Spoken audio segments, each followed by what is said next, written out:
शांति की आंखें किसी की भयानक हंसी से खुल जाती हैं और उसे लगता है कि घर के आंगन में कोई है जिसकी घुंघरू की आवाज और हंसी की आवाज मिलकर बहुत ही डरावना एहसास करा रही थी। वो चुपके से उठती है और घर की खिड़की जो आंगन में खुलती थी उसके छेद से बाहर की तरफ देखती है। उसे दिखाई देता है कि उसके घर के आंगन में बंधा हुआ उसका बैल और एक चुड़ैल आपस में बातें करके हंस रहे हैं। ये नजारा देखते ही उसके माथे पर पसीने की बूंदें आ जाती है। वो तुरंत दबे पांव अपने पति के बिस्तर के पास आती है और उसे उठाती है। उठो जी, देखो बाहर आंगन में मोहिनी चुड़ैल बनी बैल के साथ बातें कर रही है। पागल हो गई है क्या? तूने कोई डरावना सपना देखा होगा। मोहिनी को मरे 13 दिन हो गए हैं। तभी सोमनाथ को भी बाहर से घुंघरू के बजने और हंसने की आवाज सुनाई देती है। वो शांति के साथ खिड़की के पास जाता है और बाहर की तरफ देखता है तो वो भी डर के मारे सिहर जाता है। वहां बाहर मोहिनी के रूप में चुड़ैल। बस नंदू एक तुम ही हो जिसे मेरे जाने का दुख हुआ, वरना तो मुझे नहीं लगता इस घर में किसी को मेरे मरने पर जरा भी दुख हुआ हो। और वो नंदू के गले लग जाती है। नंदू भी बड़ा खुश दिखाई दे रहा है और अंदर खड़े हुए शांति और सोमनाथ उन दोनों को इस तरह देखकर हैरान हो रहे थे। सुबह होने पर, हे भगवान, मैं क्या देख रही हूँ? मेरी प्यारी बेटी चुड़ैल बन गई। अरे चिल्ला क्यों रही है? भगवान, आसपास के लोगों को पता चल जाएगा। आखिर समझ में नहीं आ रहा कि मैं तो उसका क्रियाकर्म कराया था, फिर वो चुड़ैल कैसे बन गई? मोहिनी शांति और सोमनाथ की इकलौती लड़की थी, बड़ी ही हंसमुख और मिलनसार। जब वो 14 साल की थी तब उसके पिताजी नंदू को घर लाए थे। नंदू एक मस्त बांका बैल था, इतना हट्टा कट्टा कि गांव वाले हैरान हो गए कि आखिर सोमनाथ को इतना सुंदर बैल मिल कहाँ से गया। और मोहिनी तो उसके आने पर इतना खुश हुई कि उसे चारा देने से लेकर पानी पिलाना, उसे सहलाना, प्यार करना उसे बहुत अच्छा लगता था। धीरे धीरे समय बीतता है और मोहिनी 18 साल की हो जाती है। नंदू के प्रति उसका प्रेम दिन पर दिन बढ़ता रहता है।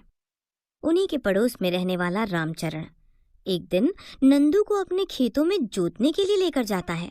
भाई सोमनाथ, तेरा बहुत बहुत धन्यवाद। मेरा एक बैल बहुत बीमार है। अरे कोई बात नहीं है भाई, पड़ोसी ही पड़ोसी के काम आता है। भला ये क्या बात हुई? आपने नंदू को ऐसे कैसे जाने दिया?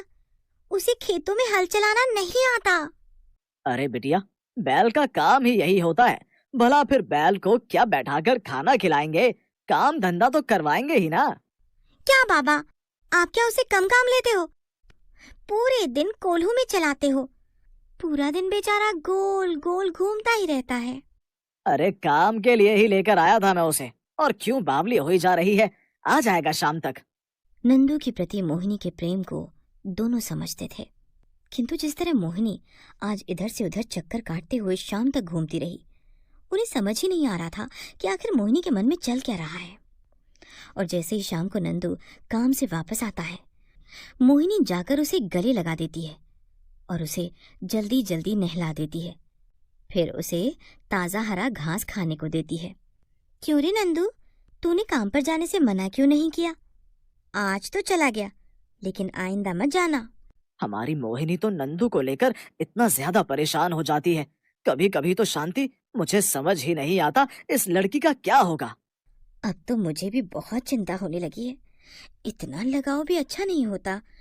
मोहिनी के बाबा, अब तो बस आप ही जल्दी जल्दी से मोहिनी के हाथ पीले करने की सोचो और इस नंदू को अब बेच दो। हम कोई दूसरा बैल खरीद लेंगे। आस पड़ोस की सारी औरतें मोहिनी के ऊपर हंसती हैं और जब कोई नंदू को लेकर कुछ कहती है तो कहती हैं, देख लेना एक दिन नंदू से ही शादी करूंगी। मैं तो पागल हो गई हूँ इस लड़की की बातें सुन सुन के। मोहिनी के माता पिता को मोहिनी की बहुत चिंता हो रही थी। तभी सोमनाथ मोहिनी का रिश्ता 1-2 गांव छोड़कर अपने दोस्त के बेटे से तय कर देता है। और जब ये बात मोहिनी को पता चलती है तो वो सारा घर सर पर उठा लेती है। माँ, ये तुमने क्या किया? तुम्हें पता है ना मैं नंदू को पसंद करती हूँ। एक और बार अगर तूने ये फालतू बात बोली तो मैं तेरे मुंह पर थप्पड़ लगा दूंगी। नंदू क्या कोई इंसान है जिसके साथ तू शादी करेगी? बोल दिया मैंने तेरे बाबा से, बेच देंगे इसे। नहीं माँ नहीं, नंदू को कभी मत बेचना। याद रखना, अगर वो इस घर से चला गया तो मैं मर जाऊंगी। सोमनाथ और शांति मोहिनी के इस व्यवहार से बहुत परेशान हो गए थे। एक दिन सुबह सुबह सोमनाथ नंदू को बेच देता है। मोहिनी तब तक सोकर भी नहीं उठी थी। जब वो सोकर उठती है तो आंगन में नंदू को नहीं देखती तो बाबा, बाबा नंदू कहाँ है? क्या आज फिर किसी और को दे आए? नहीं, अब नंदू कभी वापस नहीं आएगा। मैंने उसे बेच दिया और आज के बाद नंदू नंदू कहने की जरूरत नहीं है। अगले महीने तुम्हारी शादी है, शादी करके तुम अपने घर जाओगी। सोमनाथ देखता है कि मोहिनी एकदम से शांत हो गई है। वो चुपचाप खड़ी हुई थी, उसकी आंखें पथरा गई थीं। वो जैसे ही मोहिनी को हाथ लगाता है, मोहिनी धड़ाम से जमीन पर गिर जाती है और वो देखता है कि मोहिनी मर गई। शांति, शांति, अरे इधर आ जल्दी। हे भगवान, मेरी बेटी मर गई। शांति आकर मोहिनी को बहुत हिलाती है, लेकिन मोहिनी के प्राण कब के निकल चुके थे। उन दोनों को तब समझ में आता है कि मोहिनी झूठ नहीं बोल रही थी। वो नंदू से सच में इतना प्यार करती थी कि उसके जाने का सुनते ही वो मर गई। जिसने भी ये बात सुनी सब हैरान हो गए। ये क्या कोई किसी जानवर से भी इतना प्यार कर सकता है? मोहिनी के मरने की खबर उस आदमी के घर भी पहुंच जाती है जिसने नंदू को खरीदा था।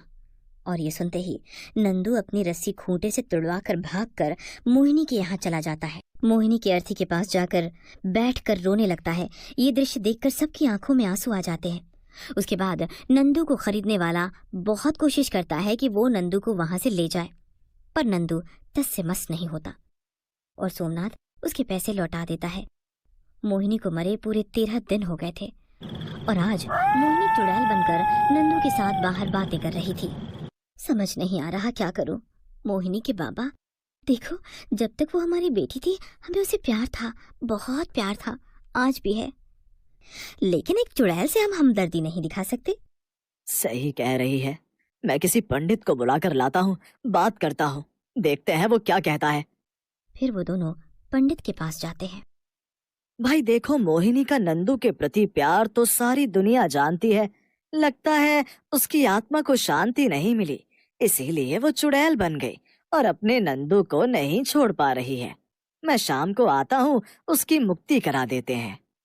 ये खबर गांव में जंगल के आग की तरह फैल जाती है कि मोहिनी चुड़ैल बन गई है और नंदू के साथ वहीं रहती है। शाम को जब पंडित वहां आता है तो मोहिनी चुड़ैल रूप धारण कर लेती है। जीते जी मैं नंदू से शादी नहीं कर पाई। तुम लोगों ने क्या सोचा कि मैं मरने के बाद उससे शादी नहीं करूंगी? शादी तो मेरी नंदू के साथ ही होगी और ये मुक्ति वुक्ति का ढोंग मेरे सामने मत करना। तुम लोगों को मेरी ताकत का अंदाजा नहीं है। मैं एक पल में इस गांव के इंसानों को मसल कर रख दूंगी। मोहिनी चुड़ैल इतनी डरावनी लग रही थी कि सब लोगों ने उसे देखकर एक दूसरे का हाथ पकड़ रखा था। तभी वो देखते हैं कि गांव में अचानक से काले बादल मंडरा गए हैं और तेज हवा चल रही है। बड़े बड़े सांप गांव के ऊपर उड़ते हुए इधर से उधर जा रहे हैं। मोहिनी चुड़ैल बड़ी खौफनाक हंसी के साथ हंसते हुए सबको चेतावनी देती है, खबरदार, अगर किसी ने भी मुझे या नंदू को परेशान करने की कोशिश की, सुन पंडित, अभी की अभी हम दोनों की शादी करवा, और अगर तूने ऐसा नहीं करवाया तो मैं तुझे अभी जान से खत्म कर दूंगी। मोहिनी बिटिया, तू शांत हो जा बेटा। कहाँ तू ऐसे ही रूप में दर बदर भटकती रहेगी? अपनी माँ की बात मान और हम लोगों को तुम्हें मुक्ति दिलाने दे। ये सुनकर मोहिनी को बहुत गुस्सा आता है और वो गांव के लोगों को इधर उधर उड़ाने लगती है। वो आपस में ही टकरा टकरा कर नीचे गिरने लगते हैं। ये देखकर सब लोग मोहिनी की माँ से बोलते हैं, इसकी शादी करा दो। और मोहिनी की मदद के लिए नंदू भी रस्सी तुड़वाकर लोगों की तरफ सींग पहनाकर भागने लगता है। तब पंडित सबको शांत होने के लिए बोलता है और सोमनाथ से कहता है कि तुम मोहिनी चुड़ैल की शादी बैल से कराने के लिए तैयार हो जाओ। शांत हो जा बेटी, शांत हो जा। कल सुबह हम लोग सब मिलकर तेरी शादी बैल के साथ करा देंगे। ये सुनकर मोहिनी चुड़ैल थोड़ा शांत होती है और गांव के लोग भी अपने अपने घरों की तरफ भाग जाते हैं। शांति और सोमनाथ पूरी रात आंखों में काट देते हैं। चुड़ैल बाहर बैल के साथ पूरी रात बैठकर हंसती और बातें करती हुई उन्हें सुनाई दे रही थी। अगली सुबह जब लोग जल्दी जल्दी चुड़ैल की शादी बैल से कराने की तैयारियां करने लगते हैं, पंडित जी आते हैं तो चुड़ैल बड़ी खुश हो जाती है। फिर वो नए कपड़े पहनती है और पंडित चुड़ैल की शादी बैल से करा देता है। शादी के बाद जब विदाई का समय आता है तो सब देखते हैं कि मोहिनी चुड़ैल बैल को अपने साथ लेकर उस गांव को छोड़कर हमेशा हमेशा के लिए चली गई।